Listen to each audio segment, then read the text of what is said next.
Matthias Desmet. He's a psychologist. He's also a statistician. He's at the University of Ghent. So this is Belgium. He's a European, but he speaks fluent English. Many of us are very impressed by his thinking. Bobby Kennedy, for instance, has met with him personally and spoken to him about his theories, as have many of my peers. I think Matthias is onto something, and he calls it mass formation psychosis. So when he says mass formation, you can think of this equivalent to crowd. So it's crowd psychosis. That's what we're really talking about. There's easy ways to fix groupthink by just bringing in dissenting voices and making sure you give them platforms. With mass formation psychosis, this is like hypnosis. It really is hypnosis. This is what happened to the German people. If you live in Europe or you have a relative who's a Holocaust survivor, or also if you've lived behind the Soviet Union curtain, Eastern Europe, etc., this is a fundamental problem that people have, is understanding how can, for instance, the German people who are highly educated, very liberal in the classic sense, Western thinking people, how could they go so crazy, so deep into crazy land that they were doing what they did to the Jews? How could this happen to a civilized people? And this is the explanation for that. It has been a major focus of academic inquiry for decades and decades in Europe. So with what we're experiencing here, you have to have a set of preconditions. And walk with me back to, remember 2019? It seems like forever ago.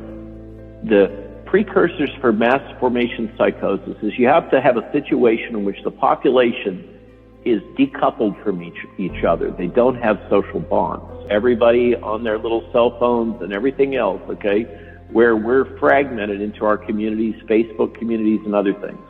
Yes, there are tribes, but we're now in a situation where there's sub tribes. Everybody's fragmented. Nobody's feeling connected, okay? There's got to be a lack of sense making. The world has to somehow not make sense. What's happening in the world? It just seems to be overwhelming. Things don't make sense. Remember how we were all kind of thinking this back in 2019 and we had the elections and what was going on? Clearly there's big forces at work there and nothing made sense. This leads to free-floating anxiety, which is the source of the greatest psychological pain. And my wife, for example, experiences this all the time. Many people do. So for her, she has this chronic sense of anxiety. She wakes up in the middle of the night, suddenly alerted to something that she's been dreaming about. So this sense of free-floating anxiety, things don't make sense. We're no longer connected to each other. And we also have free-floating discontent, that things aren't right and I don't like it very much and I'm not sure where to put my finger on it. A lot of us had this feeling. Now think about what happened when the virus broke out. The world obsessed over this virus. Suddenly, every software person in the world was an expert on molecular virology and epidemiology. I had to deal with them, we all suddenly became obsessive experts, spending all our time on the media trying to figure out what the heck is going on because it didn't make sense. And we're trying to protect our children and everything else. When these conditions happen and then the entire population gets focused on one thing, it forms something akin to hypnosis, where all they can think about, they're totally obsessed with that one thing. This is what happens with hypnosis, is you can hypnotize somebody and get them to focus on just one little tiny thing. And you can do surgery on them, they won't feel it. This is a fundamental phenomena of the human mind, is this ability to become hypnotized by focusing all of your attention on one small thing. Once that happens, people lose their ability to have rational thought and judgment. Even if you weren't obsessed, you had all this fear porn coming at us all the time, 24/7, through every channel. Now, was this intentional, or was it just selling clicks, there's a lot of signs that there was an intentional component here. That we're sitting in a situation in which we have been actively managed psychologically by some entity that has financial benefit or power to gain from doing this. This gets to the point about global totalitarianism. But regarding mass formation psychosis, once this happens, there's two key things. Everybody gets focused. They have this fusion of their discontent, this focus on a thing, and then leaders step in that seize this moment. And when they're identified as leaders or they're promoted as leaders, and the crowd can see no evil, they can hear no evil, they can speak no evil. And those leaders can say anything. It does not have to be true, and the crowd will believe it. Furthermore, with this kind of process, mass formation psychosis, that we saw in 1930s Germany, and we've seen in other situations, outside dissenters, anybody who says something that is contrary to the narrative must be attacked. These situations must have a common enemy. This was well described in the 1984 book of George Orwell, where there was this constant threat of the Eurasian forces. They were nebulous. One never really knew where they were or if they were going to attack, but they were always used to drive fear in the crowd. So this crowd now that's formed has central leaders that are lying to them all the time, like Tony Fauci. And as you see, there's now a world in which those people that have been hypnotized in this way, you can tell them until you're blue in the face what the data are, what the facts are. You can show them video clips of Tony Fauci lying. It doesn't matter. I was in Tampa the other day, and a physician asking questions came up in the line, brokenhearted. She has many other physicians and medical professionals in her family, and she's disaffected from all of them. And she said, it doesn't matter how much information I provide to them, how many papers I provide to them, what data I provide to them, they can't hear it. And it's true. They literally can't. They are hypnotized. This has happened all over the world. It's been actively promoted. It is the consequence of all this censorship and propaganda that we've been subjected to. And when it seems to you that the rest of the world has gone mad, the truth is they have. Okay?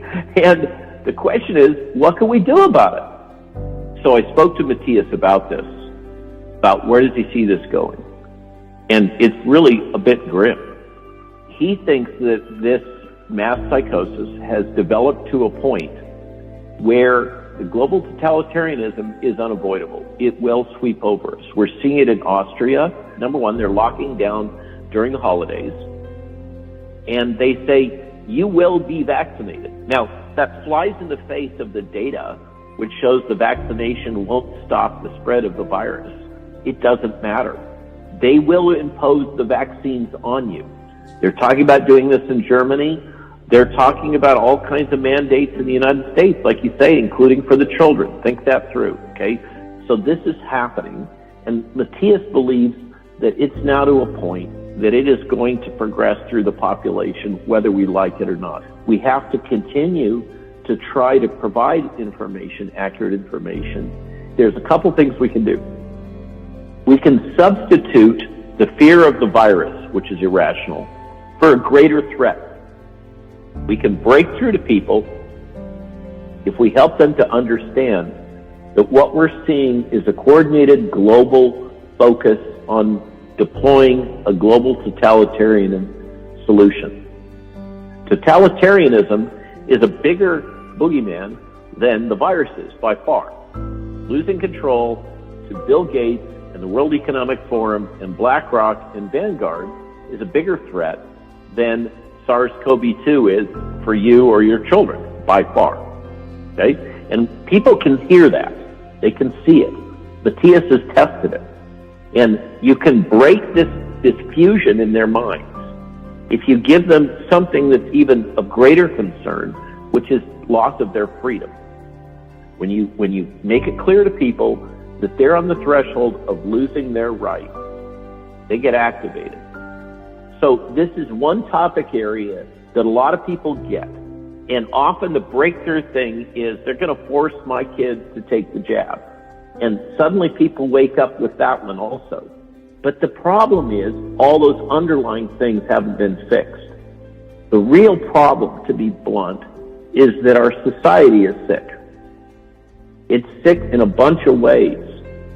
And I think the only thing that can come out of this to get us away from that, to start to heal us, is this idea of think global, act local that is behind intentional communities. Meanwhile, while all this crazy is going on in the world, the rest of us that are able to see through for whatever reason, maybe because we got fired from our job, or we experienced mainstream media first person and realized how corrupt and twisted that world is, or maybe we experienced big science and all the corruption within big science in a very brutal first-person way.